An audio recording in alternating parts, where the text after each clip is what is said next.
Welcome to Bits About Books, the home for conversations with authors of breakthrough books on sales, marketing, and business.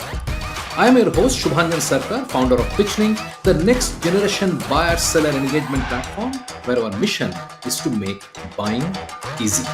Our guests today are Justin Michael and Charles Needham, and we speak with them about their latest bestseller, Cold Call Algo, the AI-powered cold call system that breaks through, books fast, and dominates pipeline. One of the dominant themes in cold calling has been uncertainty around where to reach prospects, right? You have options. You have email, you have the phone, and you have social.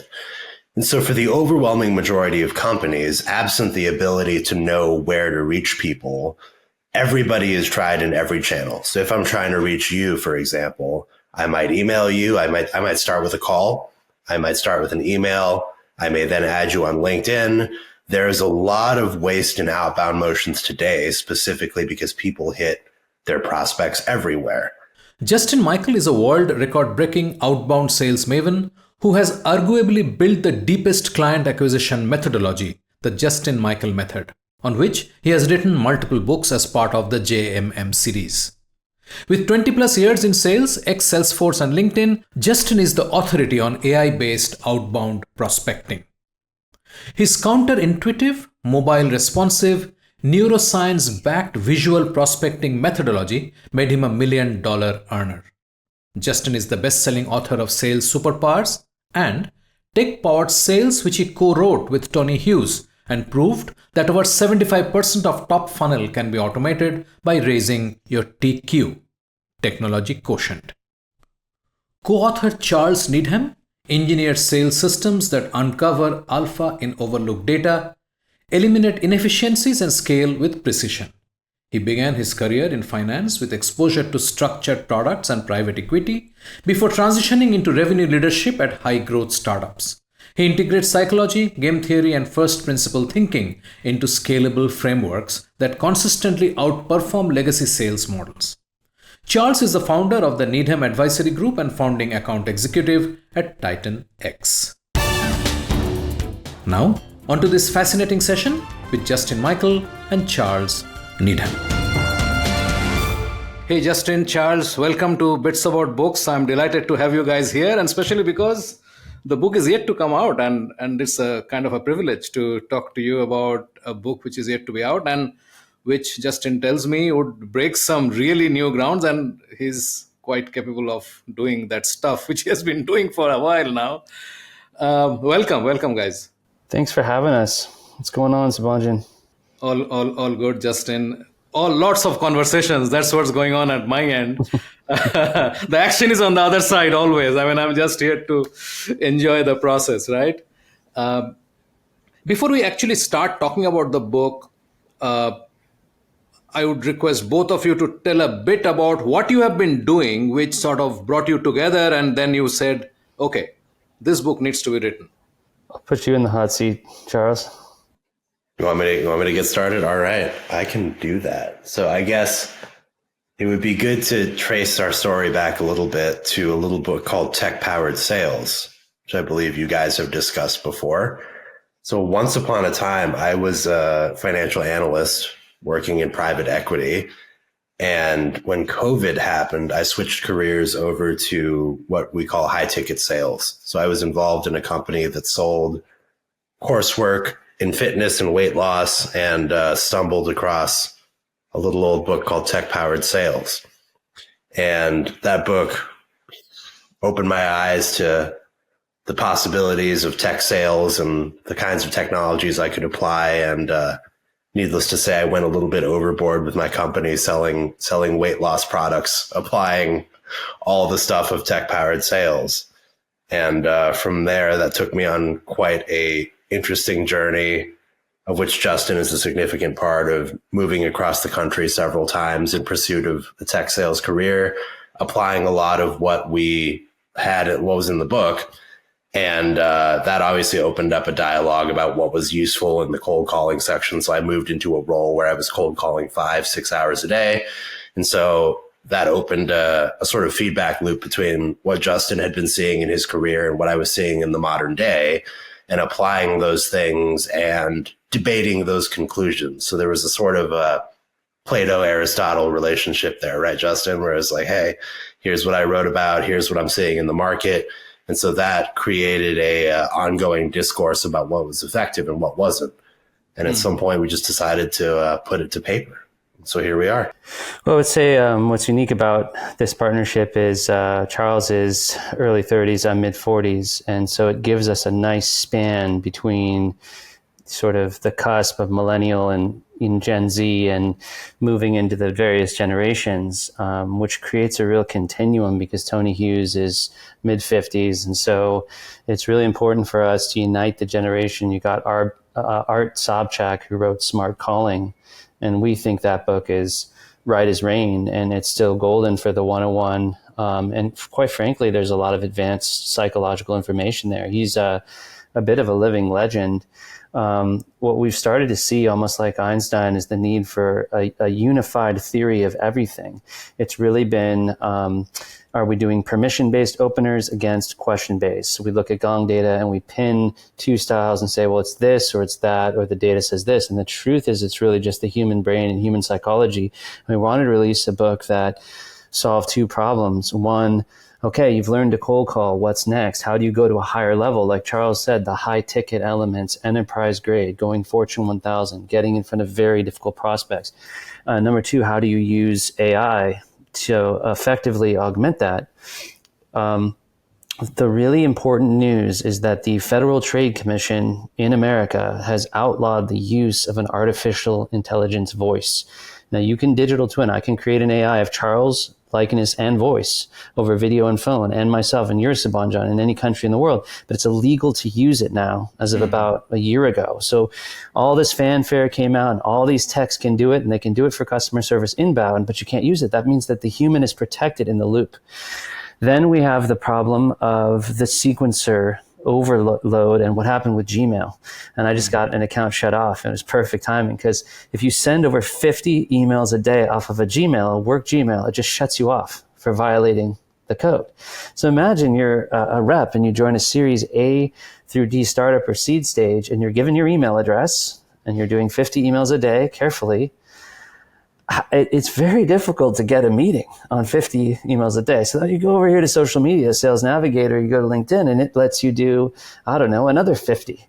Yeah. It's so the agencies figure it out. And there's all these clay agencies and tech agencies. They get 15 email addresses on 5 domains and feather them all. And you're doing 500 or 1,000 a day like I did back in the day at Tech Powered Sales, but you're still spamming your TAM and blasting tens of thousands. Well, what if your TAM's 200 companies? So net, you have to use the phone.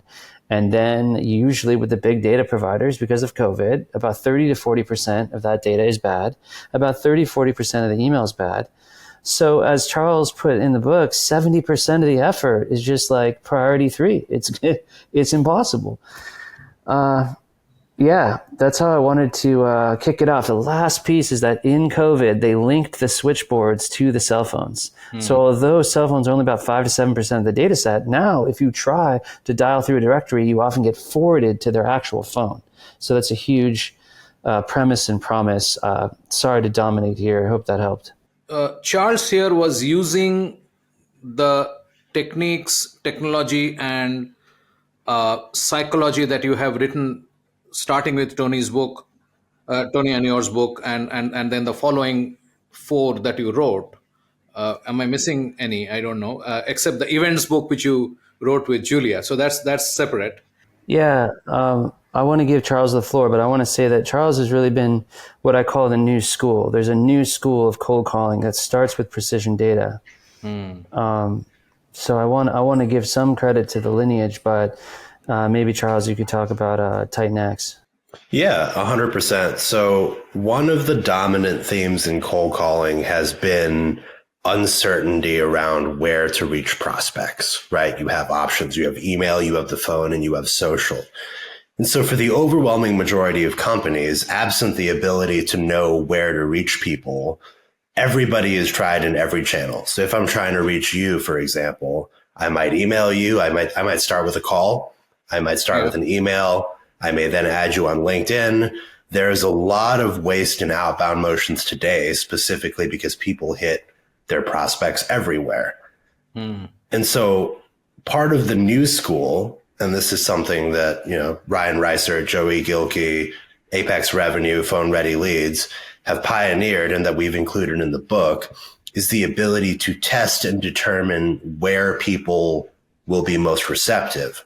And so all else equal, you want to be able to have a conversation with the phone, right? If I email you, you'll probably send back a few words and there won't be much information in the exchange. But what we're trying to have as a paradigm shift in this book is the importance of having conversations with your buyers, being able to sit down, understand where they are in the evaluation cycle, and being okay with the fact that a lot of people aren't ready to meet today.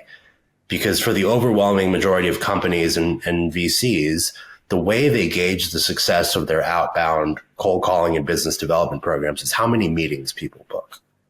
Yeah. And unfortunately, what happens there is it creates a really uncomfortable ecosystem, both for buyers and sellers, where sellers are trying to jam meetings through to buyers, regardless of where they are in the evaluation.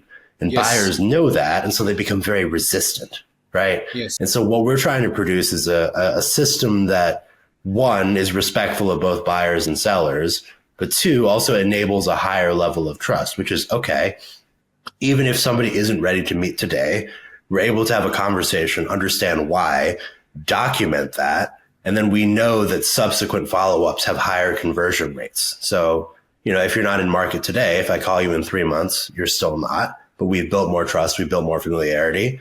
And then we can try again 3 months after that. And so the idea is to have a system that, rather than exploit buyers and fall into the realm of tactics and gimmicky methodology, to Justin's point, is more of a unified theory of everything about how to build a relationship with a prospective buyer, how to follow up appropriately, how to use the channels that they are most comfortable in, and how to wrap that all into one methodology that respects buyers and also reflects human psychology. I couldn't agree with you more. I think you're ticking all the right boxes here. I have a quick question and then I'll come back to the follow-up. Question is that when you say find out who is comfortable where, so there is this whole school of omni-channel outreach, right? So that's what you're referring to. You reach out everywhere. So somewhere it's going to bite, somewhere it's going to stick, and so on. But what I hear you say, and please correct me if I'm wrong, what I hear you say is, reach out to the prospect in the channel he is comfortable. It doesn't mean everybody's comfortable on mail, everybody's comfortable on LinkedIn, everybody's comfortable on phone, and so on. I may be comfortable in one, Justin may be comfortable in something else, and you may be, and so on, right? Mm-hmm. So one of the key component of what you just said is first figure who is ready to engage where, right? So is this correct, or am I interpreting it wrong? You're absolutely correct. Justin, you mind if I take this one? Yeah, go for it. I want to at least get the quote, the list is the strategy, to kick that off, because it's really a third-party process, and the role of the SDR doing their own data is another interesting segue. Yeah, 100%. We'll lead off with that quote. So the list is the strategy. I think originally was Chris Beal of Connect and Sell. But effectively, what it tells us is every outbound campaign comprises sort of 3 layers, right? Which is who you're targeting, what you say, and then how you follow up with them. And so implicit to that also in the who you reach out to is how. And so most people, if you look at traditional SDR programs, will download a list out of a data vendor, ZoomInfo, Apollo, whoever, and then they load it into a sequence and then they just start blasting in every single channel. Yeah. The modern way that's having a lot of success is taking the contact information you have, running it through a secondary validation layer to determine a couple things. So there's companies like TitanX, companies like SureConnect that will take numbers and essentially establish a propensity to pick up the phone. And they're able to segment out using various data providers, a process called identity graphing, who picks up the phone and who doesn't. Because what we've found is that a certain percentage of the population will pick up cold calls. I'm sure you know people that if they get an unknown number, they'll answer, but then a lot of people never will. And so if you call through everybody, you're going to waste a lot of time calling people who never pick up the phone. And then there's services like Lead Magic that do the same for email, establishing whether an email is valid, so on and so forth. So there's another layer there where you basically want to figure out who's reachable where. Justin, you want to jump in there? So the idea is human verified and channel validated. And there's companies like Cloudly that do this. And it's a secondary team pre-calls the phone numbers and then hands it to you. And we try to be somewhat vendor neutral, but I want to give a real support to Joey Gilkey and TitanX and to check out that data, because they've really taken this farther than I think any other partner of ours. And I really just want to stress what the book is going after. Not only is this a strategy to reach people, but as we canvass the market at all the cold call books ever, one, they're all kind of cartoony. Two, they're all kind of B2C and transactional and 101 and like, let's teach someone straight out of college. And that's great. There's some great books out there like Fanatical Prospecting and Cold Calling Sucks that just give you the foundation. Then what? Meaning, what is the high status way to talk to C-levels? What is the most advanced psychology now to get through the first 10 seconds, first 30 seconds? We have a methodology in the book called Algo, right? Which is ask, level, glitch, offer. We have another called grip. We have easy acronyms to think through. So you're not using scripts, but you're holding a high status and frame, which allows you to generate infinite permutations of an opener. The book goes through 25 good ones, 25 bad ones. It goes through ways to even use what are considered poor, low status openers, but to hybridize that and to bring higher status to that. This is a concept you see in Oren Klaff, but it comes from neuroscience and neurolinguistic programming, which is when two people talk, there's always an alpha and a beta. And so the theory has been if you're higher alpha, you'll win, which is what I call negative control, because usually the P&L holder, someone who has the budget, is higher alpha than you. So Kung Fu is two alphas just hitting with fast hands like in the Matrix.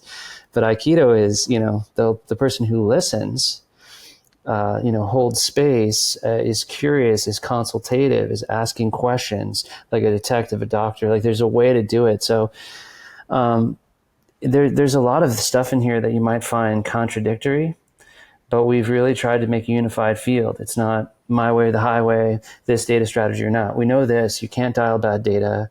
You can't use low status approaches to do big ticket deals. Right. And there has to be some 201, 301, some higher level of approach for cold callers. I can't find a single enterprise grade cold calling book. There's books called Selling to the C-Suite, and that's all full cycle. It's all after the opening.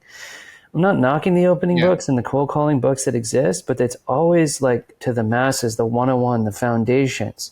So yeah, that's my 2 cents. Kind of ramble. Yeah. I have two quick follow-ups on that. So one is that I think, apart from whatever you just said, the person who is calling becomes extremely critical when you are talking to the C-suite. If you're expecting a 20-year-old SDR to do this conversation and do it well, isn't that a fundamental challenge? I'm going to give Charles this one, but my mentors from Silicon Valley said the camera, that's ill. The camera adds 10 pounds. That is true. But what you say adds 10 years.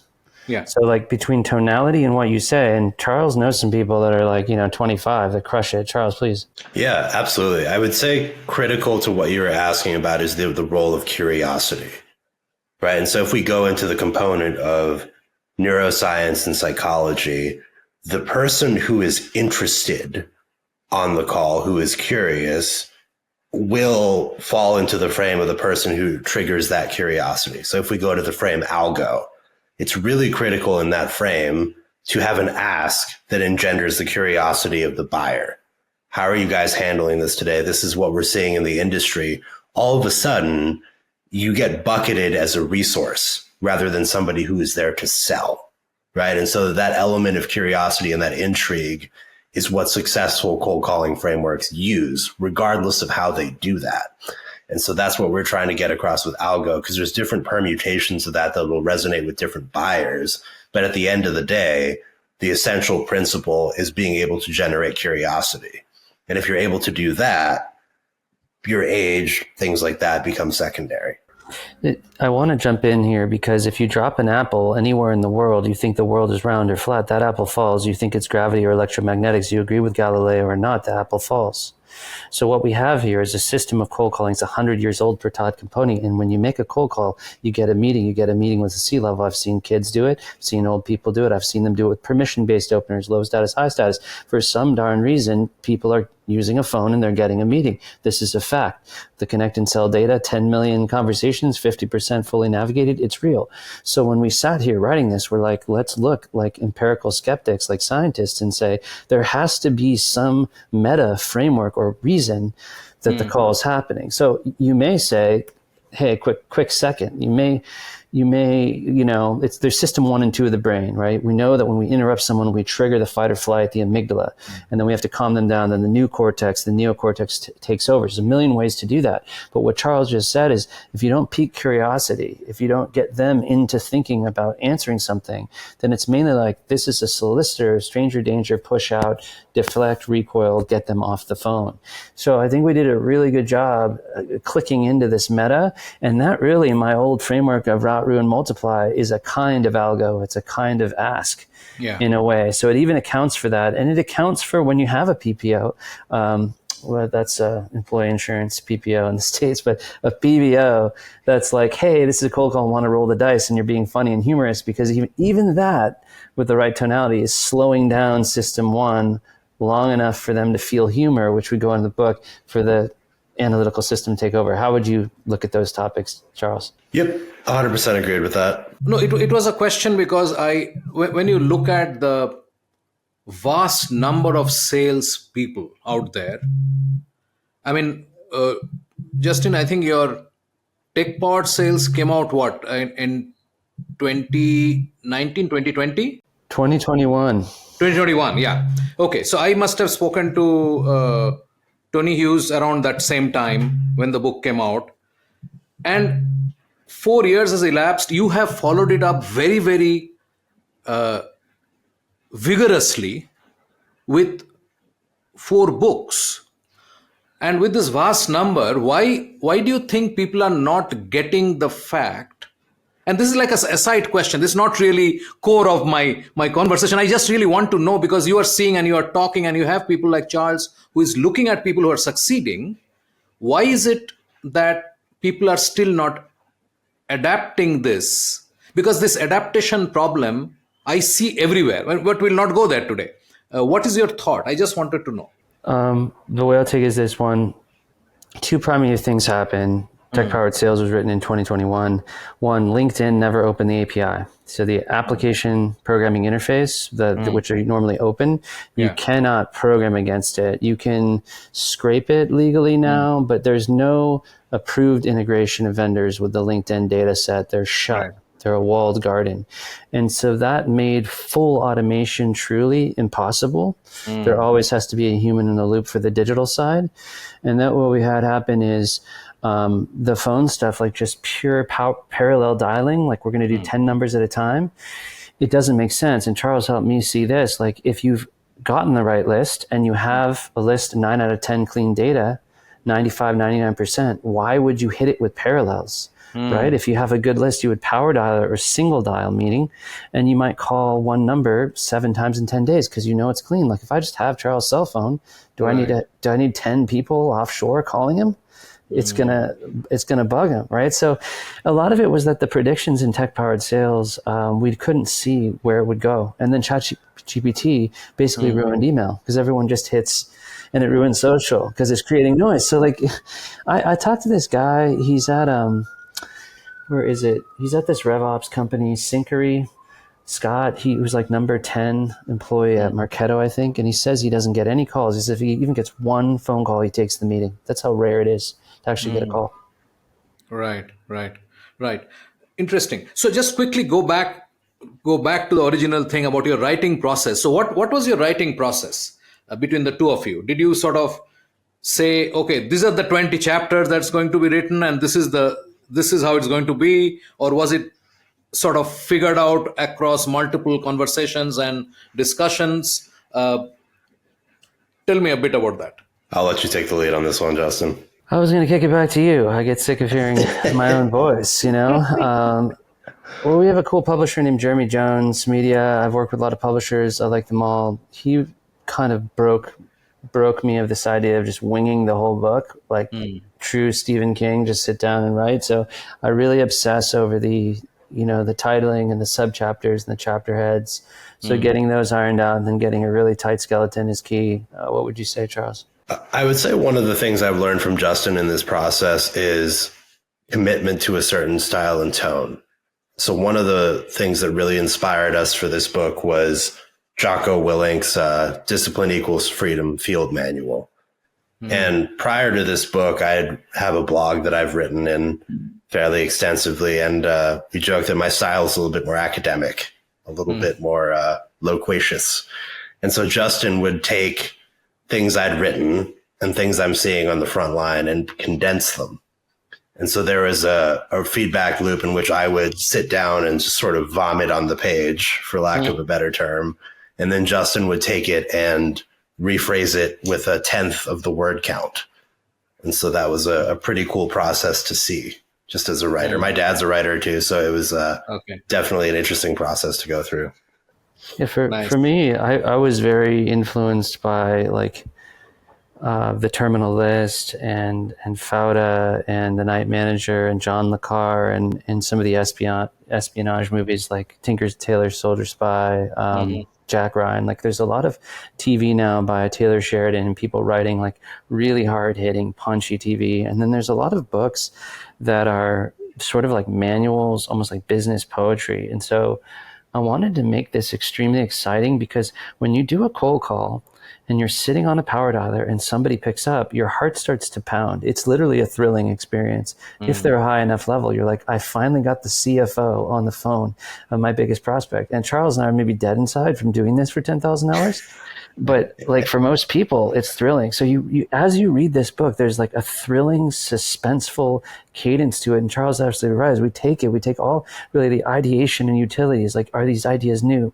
Are they blends? Are they mashups? Are they useful? What are the scripts? What are the, so in all 13 chapters, there's these AI power plays, which have ChatGPT, which have Clay, which have utilizations of the tech stacks.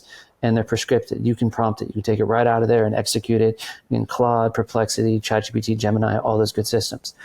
I would just say the book is thrilling, it's controversial, and it takes a very hard line. It is profoundly succinct and extremely almost authoritarian to a point where there's a satirical nature to it. And it starts with this quote Charles pulled from the Terminator of how the thing doesn't sleep and eat and it's going to kill you. And there's a lot of metaphorical, like war terminology, which is a set pulled from Robert Greene, and it's a set to just rattle people because it's a feeling of desperation when, A, you can't get anyone on the phone, when everyone's just rejecting you, when someone's brutal to you. And so all those feelings of what it's like to be an elite cold caller are felt throughout the treatment, tone, and style of how it's executed in the writing. And it's really unique. I mean, what worked in tech-powered sales is we said, we're going to take sci-fi and futurism and infuse it with RevOps, right? And so here we said, we're going to take Navy SEAL war manual, go enterprise grade,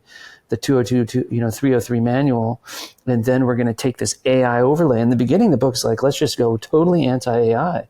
But then we realized it's like Henry Ford. It's like they just wanted faster horses. Like the book will just get burned if we don't take into account the modern paradigm. So it's like, okay, here's the most badass psychology ever, enterprise cold calling. And then here's every stack, tactic, technique for the analysis, the list building, recording the calls and reanalyzing everything you could think around the human, the exoskeleton of the call. And so it really is the heir apparent and sequel in a way to tech-powered sales, very much as how tech-powered sales was the sequel to predictable revenue. Charles has been here the last 5 books editing away, and I just thought he was closest to the material, put the most back in, applied it the most, and went off on his own and found other methods that I hadn't seen. So he brought a ton of innovation and utility to the text. It's time for a short break. Stay with us. After the break, we're saying that the phone is alive and well, and the phone is the primary channel to get meetings. And I saw that the last 200 companies that I advised, still the vast majority of meetings are coming from the phone. Then we're stating that the lists are bad, and the vendors are coming out and saying, look at our wonderful lists. And I was telling people in the last 5-7 years, hey, get multiple vendors, get a VA, a virtual assistant operation, clean your own data. But this goes even farther. No, it's even more intense. You need to, 1, figure out who answers in what channel, and then call different priorities of leads in different ways. You are listening to a Business Podcast Network original. Podcasting is the fastest growing content marketing opportunity, which is untapped. We can help you craft your audio strategy and help leverage the wide reach and easy streaming capability that the smartphone penetration provides. It is easy, it is powerful and personal. Talk to us to find out how podcasting can help you build your brand and reach out to your targets like never before. Write to us at bpn@bizcast.in. That is bpn@bizcast.in. Business Podcast Network. Podcasts end to end. Welcome back. I'm Shubhanjan Sarkar, your host for Bits About Books and founder of PitchLink, the buyer-seller engagement platform. Let's dive right back into the episode where we left it. I wanted to know, you said it's controversial. What do you think is going to be controversial in the book? Oh man, I guess I'll kick this off with what I talked a little bit about earlier, that for the overwhelming majority of cold calling programs, and this also ties into your question about why reps, haven't really made this transition. Incentives at the leadership level are still very much structured around schedule meetings. Yes, and I've seen this play out in incredibly perverse ways in the sense worst of KPI ever. Oh, it's terrible. It's absolutely terrible. And I've seen this play out in incredibly dysfunctional and strange ways, such as, a rep calls somebody who says they're busy. And then the rep offers to call them back, let's say the next day. And then before the person can get off the phone, the rep hastily says, I'll send you a calendar invite so you don't forget tomorrow. And then they're calling that a meeting scheduled. Right. And so we're taking a hardline stance of meetings don't matter.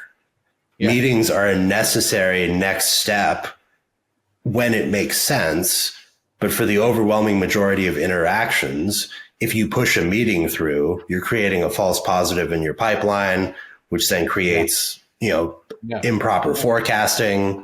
And there's all those downstream effects. And so we're taking a pretty hardline position of, hey, meetings don't matter. And here's why.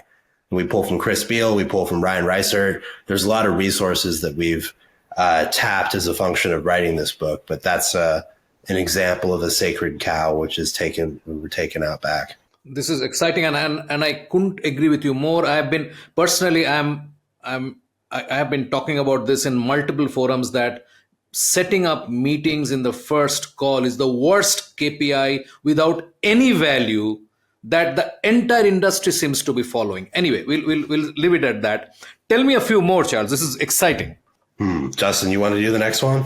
Yeah. So I sent the book to a friend, one of the original sales orgs, and he says, why would I read this book? I want to deal with the future, not the past. Mm-hmm. I mean, cold calling is dead, right? Where's the manual on using Clay and doing all email and getting 15 emails and building a Clay agency? And that's really cool as an agency. But the problem, there's 10 million tech sales reps and there's 400 million small businesses. And the fact is they don't get to do that. They might not have the budget to get all this whiz-bang tech stack gear, which was the issue with tech-powered sales. So we're saying that the phone is alive and well, and the phone is the primary channel to get meetings. And I saw that the last 200 companies that I advised, still the vast majority of meetings are coming from the phone. Then we're stating that the lists are bad, and the vendors are coming out and saying, look at our wonderful lists. And I was telling people in the last 5-7 years, hey, get multiple vendors, get a VA, a virtual assistant operation, clean your own data. But this goes even farther. No, it's even more intense. You need to, one, figure out who answers in what channel, and then call different priorities of leads in different ways. And so it's not just clean up your data and blast it with a parallel dialer. And I was amazed because Orem came in and they make a parallel dialer, and they said we have two modes. We have power dialing, which is single line, one at a time, and we have parallel. And they say if you have TitanX data, that clean data, you might as well use the power dialer with this Boost Connect with predictive time of day. Because what would be the point? Now, I work with enterprise clients across the world who have 50 accounts total, 100 accounts total, 200 total, not thousands. Yeah. And so they can't risk blasting the phone and blasting email. Just burn out all the contacts. So there needs to be an enterprise-grade, strategic, thoughtful way to weaponize and mechanize the modern tech stack around the human voice. And there's just this cohort of the silent sales floor and these email jockeys, and all they want to do Let's figure out how to automate everything out of that. And those people are marketers. True salespeople want to talk to customers. It's 1,000 years old technology. The human brain's exactly the same. 1910, 1810, nothing has changed. What we want to do with this book is have you talking to your customers, potential suspects and clients more of the time. Right now, it's 30% is the time spent selling.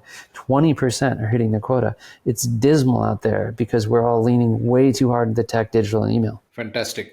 So let's get into the book. I mean, each one of you can pick up one or two areas where you can obviously, I don't want you to give away what you have written in the book, then the whole purpose is lost. But I really want you to pick up two examples each and tell me where AI is playing the role. So where is AI getting plugged in and how? Okay. So I think a really strong application of AI, particularly when you have BDRs who are overwhelmingly junior members of any organization, is capturing the tonality and word choice and lingo of senior executives in their industry. To your point earlier, you have somebody who's 22, 23, just graduated from college, has probably spent zero time around C-suite executives, knows nothing about the industry they call into. How do you get somebody like that reliably to be able to speak in such a way that a CFO or a COO of their given industry will treat them as a peer? And what we found is a couple different things. One, focus around problems they have. So as an early litmus test in the call, you don't call out features and benefits. You certainly don't call out what you do, because if you do that, you'll get bucketed. Oh, we already do something like that. Oh, we've engaged somebody who does that in the past. It doesn't work. You're dead. But if you point out challenges they might have, one, you're pre-qualifying in the sense of if they don't have those challenges, they're probably not a good fit for you anyway. And that becomes information to feed back to marketing and product, right? So there's a feedback loop component to cold calling. But also, what you can do is use AI to pick up on industry-specific words. So you relate the problems in a way that they themselves would describe them. And so Chris Beal talks about this. He calls it the barroom exercise. You know, you find your prospect at a bar, you pull up next to them. They look like they've had a long day. Hey man, what's going on? Looks like you had a tough day. What they say next becomes what you use on the cold call. And so AI can be really, really helpful when it comes to that. A lot of reps internally, they rely on marketing. Marketing has certain biases around features and products they want to talk about. But as a practical matter, using AI is a really good way to short circuit that tonality, lingo, industry specific experience. So I'd say that's a really strong application right there. So it is research with the potential customer's voice, which you then use to open up the conversation. That's what you're saying. Exactly. And AI will help you do that. Okay. Yeah. And that's a 0 to 1 application too, right? And then what you can do from there is as you have conversations, you can feed those transcripts back in to be able to iterate on that. And so if people take one thing away from the book, and I hope they'll take away more, but if they could just take away one thing, it's the importance of cold calling as the most information dense feedback loop that you can have with your market. And so when we talk about meetings being the problem, people are going in blinders up, trying to get the meeting, but they're completely ignoring all this two-way data that they're generating. And so what we propose instead is AI as a system and a mechanism to be able to ingest that data in a time-sensitive manner. And we talk about doing this with lists, with messaging, with targeting. AI becomes a tool that is like an exoskeleton. You know, it's like the Iron Man to Tony Stark. It takes the data, it allows you to iterate on it quickly, and then that empowers the human to then serve as that part of the process. Whereas what most people are doing these days is they're trying to get the human out and they're trying to replace the AI. But our thesis is that the AI can help go through and parse all this data, which then makes the human more effective. Absolutely. I completely believe in that school of thought. Other references are there, nothing to do with sales, but basically using AI as a classic provocateur, right? It provokes you to do better is the role that I believe in that process. You can do base level work and get replaced by AI, but then if you're doing base level work, you'll anyway lose your job sooner than later. I'm totally with you on that. Justin, what are the ones that you think are unique in terms of the AI? I had a friend who's a full cycle seller that did a $12 million deal that I'm mentoring, and he's like, geez, like, how did you do like a 200-page Google Doc on cold calling? It's just cold calling. Like, what? And this book's only about 35,000 words. It's short. It's truly a manual. People could sit down in an hour and a half. And, you know, I always say it's about the length of Bad Boys 3, which is definitely worth seeing. But it's a supply chain across all the applications if you just take it. And we have a chapter called like the ultimate, it's like a what's in your cold call stack. And it goes through every layer of the exoskeleton around it. So it's like, I'm going to build the list. Boom. Scraping, enriching, targeting, trigger events. Like, now I've got the list. Right now I'm in a dial, but what times a day? That's artificial intelligence, right? Built into the dialer, parallel dialer, switching. Okay, what about the personalization? What's the messaging? What's my script? I can prompt ChatGPT for that. I can prompt LLMs. What about the rebuttals and objection handling? What about a thesis on a vertical? I'm going to call financial services or e-commerce for my product. What are the top 3 pains, as Charles mentioned? What's the insight that the CFO cares about versus the CISO, the CIO, so you can get smarter. What's the 10K, the 10Q, the Def 14? Who knows what that is? Anyway, proxy statement. The idea is you can go really deep into the annual reports to find nuggets to do challenger selling right from the top. Then you can coach yourself by talking to the AI, by talking to ChatGPT. There's platforms that do it. There's platforms like Hard Skill Exchange where you can get coaching on elements of this stuff. So at every stage of the traditional supply chain of an outbound hunting rep, right? Full top funnel or AE. And in some senses, we're solving the bottlenecks of the SDR AE industrial complex, and we're allowing the machine to be the critical factor in the Moneyball equation.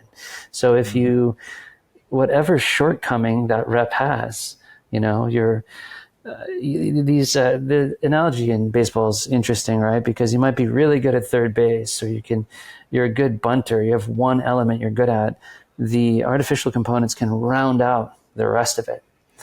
And that's very exciting. So the book has, I think, 14 chapters now. We also talk about the management component in chapter 14, how you get adoption, how you train effectively, and how you operationalize this in organizations. And in every chapter, we talk about ChatGPT, prompts, exercises, and we have a lot of challenges of how you can, you read about something, you immediately apply it, and you test it out.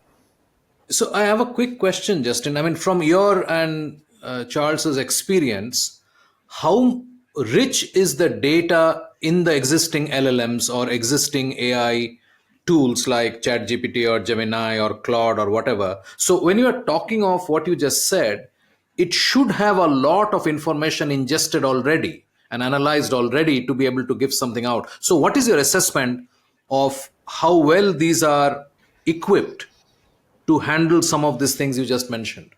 Oh, it's extraordinary. It's extraordinary. And I think one of the things that's really cool about the role of AI now is that and if there's anything about the book, is we break down false dichotomies, right? So earlier we talked about PBO versus non-PBO and taking a step back and understanding what actually drives these successful conversations.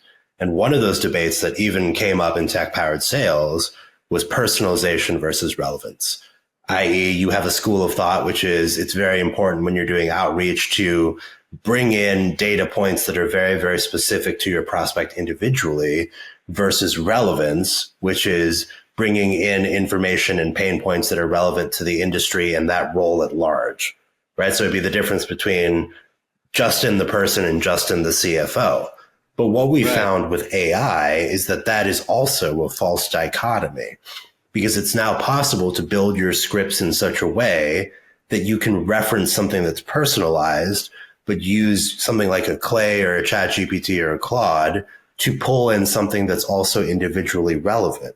Things that would have otherwise been absolutely time prohibitive when you're doing outreach, like referencing materials from a 10K. Now that you have AI to be able to go through and parse those things, you can pull those in as personalization heuristics. So you can both be personalized and have relevance at scale. there is no longer any need to pick between those things anymore. Yeah, I mean, it answers my question. I was just curious as to how much of data did they actually have to address this, and to the point you're making, they have a lot. That's what I want to understand, because that's typically what I hear when I talk to people who are trying to use anything like this. They'll say, "Yeah, but we need to train it specifically for our industry." For instance, I am in machine tools, and when I put in something like this, ChatGPT comes out with some bland stuff, and that you know what I mean, right? So I was curious what you have seen. Like there's new models coming out every day, like 1.0 at this time. From ChatGPT, you have Perplexity that goes deeper. So there's some in Claude, there's some deeper models. But if you think of what a normal SDR AE would have at their disposal, they might have a script, a rebuttal sheet, some Google searches. The other big myth is like, okay, you go in, you do your 3x3 research, 3 minutes, 3 data points, you read their LinkedIn, first 4 pages of Google, all of this. The power and speed of the phone is this. You start calling in and around an enterprise account, and this will work for any size account, and you get this insider baseball. And I don't mean insider trading. I mean, you call up, someone talks, like, so how's it going? Well, the CMO's leaving. We're canceling this piece of software. We have this agency we just hired. I mean, where are you going to find any of that? All the relevant elements of your deal are not in the research. They're gleaned through a two-way interaction in real time. And the speed and the amount of data that you can gather with someone in a 5-minute call far exceeds 1,000 emails. So that's why it's so valid. And who was it? I think it was actually Kyle Porter, the founder CEO of SalesLoft, that said, call in and around and groundswell the organization and then take that intel back up to the C-suite. That's true detective work. That's high quality cold calling, and that comes out of the deep past. That's what they did in the 80s and the 90s, and when this all began. Let your fingers do the walking, essentially. Yeah.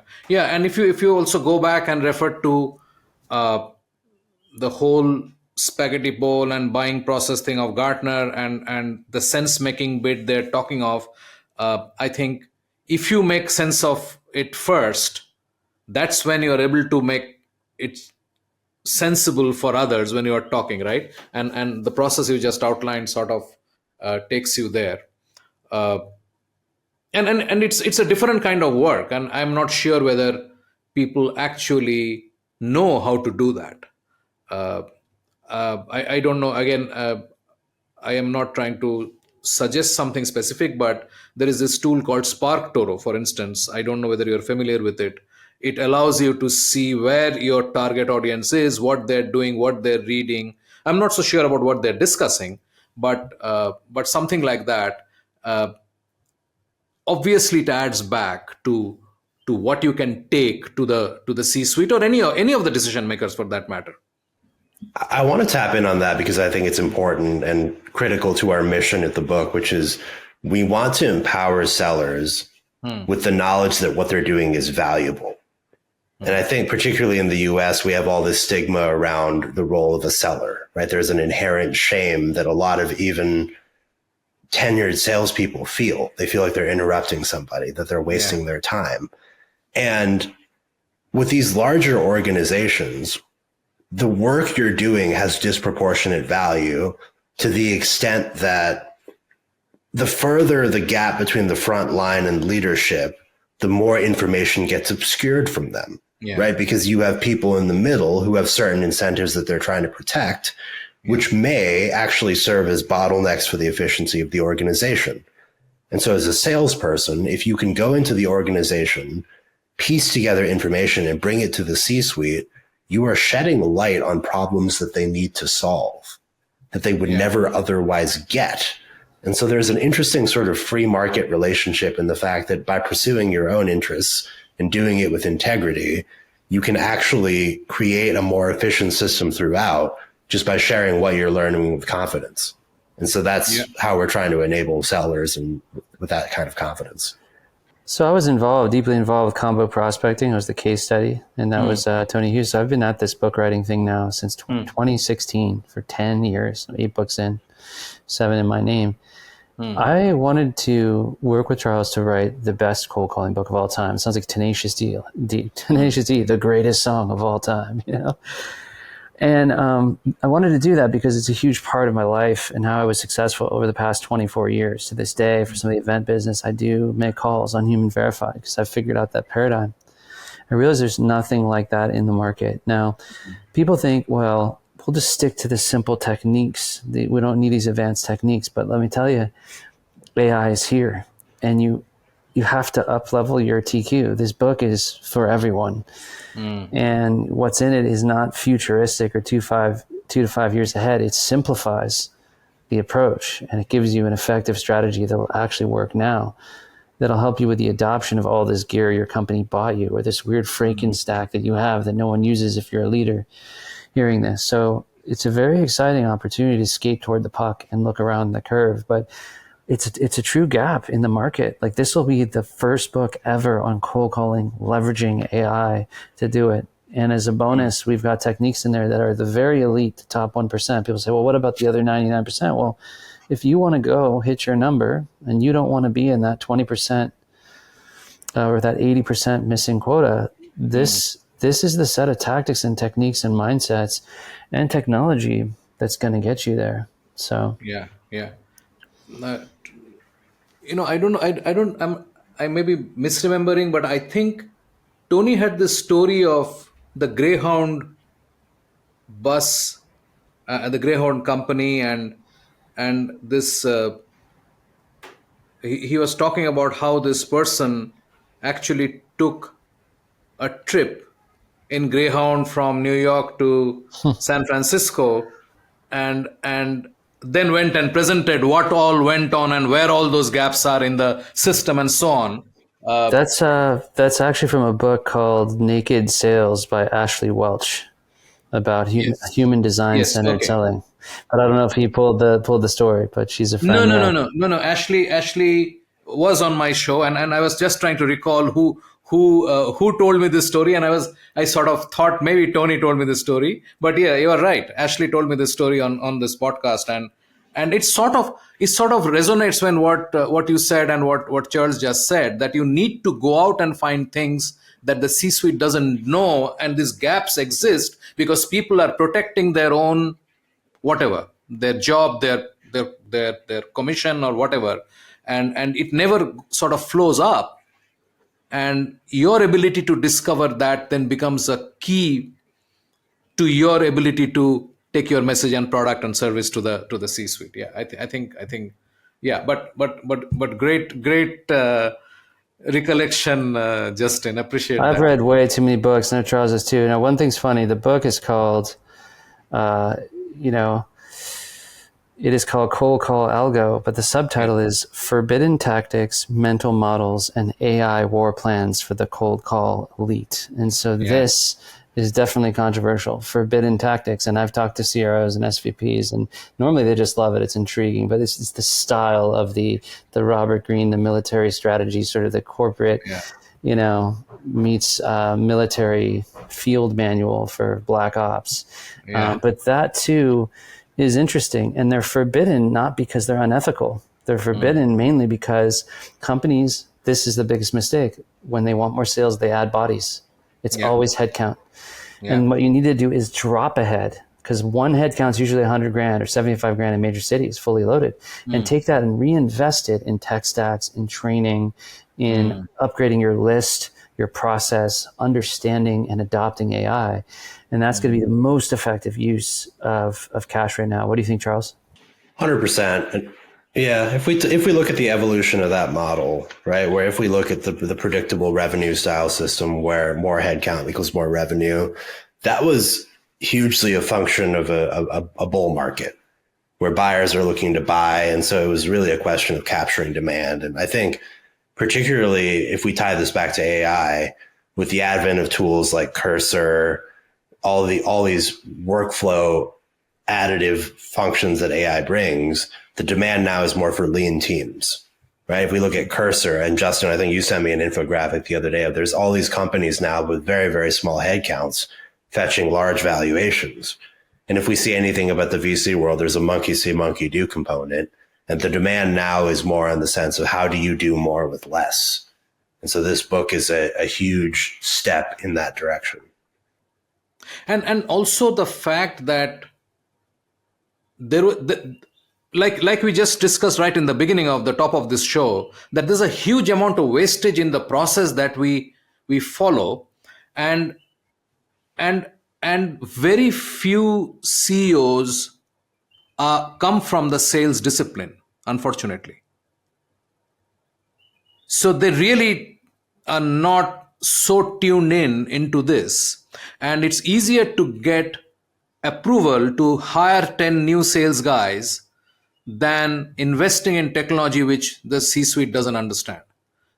Well, I think 75% of the workforce currently in 2025 is millennial Gen Z, so they're under 44 years old. Now, the old school CEOs, actually, some large percentage did have a sales background, but the problem is these are boomers, these are Gen Z, Gen X, and they don't understand RevOps and the new paradigm of the limitations for social selling because of the API being closed on LinkedIn, the limitations on calling because you can't use the AI to do it. There's so many things that you can't just automate it all, but they think you can.